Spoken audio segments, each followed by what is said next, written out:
नमस्कार, आपके साथ हूं मैं प्रणय उपाध्याय और आप देख रहे हैं जी न्यूज का डेटा बाबू, यानी एक ऐसा डिजिटल शो जो आंकड़ों की मदद से आपको नई सच्चाई दिखाता है। नारी शक्ति, महिला न्याय गारंटी, महालक्ष्मी, लखपति दीदी योजना, मैनिफेस्टो से लेकर चुनावी रैलियों में ये तमाम नारे, ये तमाम बातें आप कई बार सुन चुके हैं। कोई आधी आबादी को साधने के लिए योजनाओं की सौगात दे रहा है तो कोई महिलाओं को बड़े बड़े सपने दिखाने में जुटा हुआ है।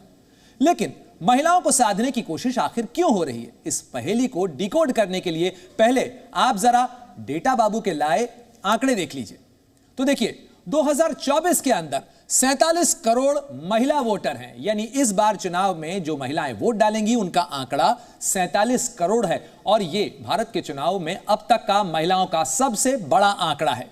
वहीं 2019 की अगर बात करें तो महिला वोटर्स की संख्या 43 करोड़ की थी, यानी यह आंकड़ा लगातार बढ़ रहा है। जरा और पीछे जाएं तो आप देखेंगे कि किस तरीके से 2014 के अंदर महिला वोटर्स का जो आंकड़ा है वो 39 करोड़ का था, यानी चुनाव दर चुनाव 4 करोड़ महिला वोटर्स की भागीदारी लगातार बढ़ रही है। इनमें 12 राज्य ऐसे हैं जहां महिला वोटर्स पुरुषों के मुकाबले संख्या में ज्यादा हैं, यानी महिलाएं भारी हैं।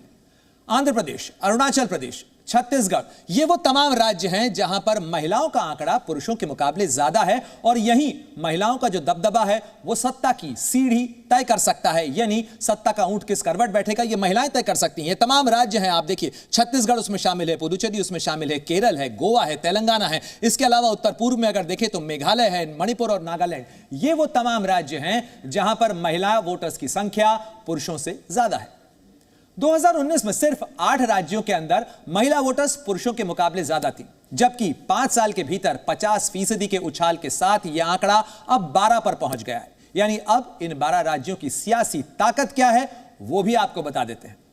तो देखिए, इन 12 राज्यों के अंदर 113 सीटें हैं लोकसभा की, और इन राज्यों के अंदर अगर देखा जाए तो यूपी और बिहार, जो माना जाता है कि सत्ता के लिहाज से काफी अहम राज्य हैं, यूपी वो राज्य जहां लोकसभा की सबसे ज्यादा 80 सीटें हैं और बिहार जहां 40 सीटें हैं, उनसे केवल 7 सीटें कम है। यानी यूपी और बिहार की सीटें यदि आप जोड़ दें तो यह आंकड़ा 120 का बनता है और 120 से 113 के बीच का अंतर केवल 7 सीट का है। और कहा जाता है भारत की सियासत में कि जिसने यूपी और बिहार जीत लिया, दिल्ली की सत्ता पर उसकी ताजपोशी तय है।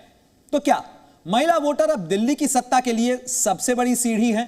यह एक सवाल है जो इन आंकड़ों को देखकर साफ होता है कि यही वजह है कि आजकल राजनीति में महिलाओं को लुभाने, महिलाओं को साधने की कोशिश खूब हो रही है। और आंकड़े भी कुछ ऐसा ही बता रहे हैं, क्योंकि चुनाव दर चुनाव लोकतंत्र के पर्व में महिलाओं की हिस्सेदारी लगातार बढ़ रही है।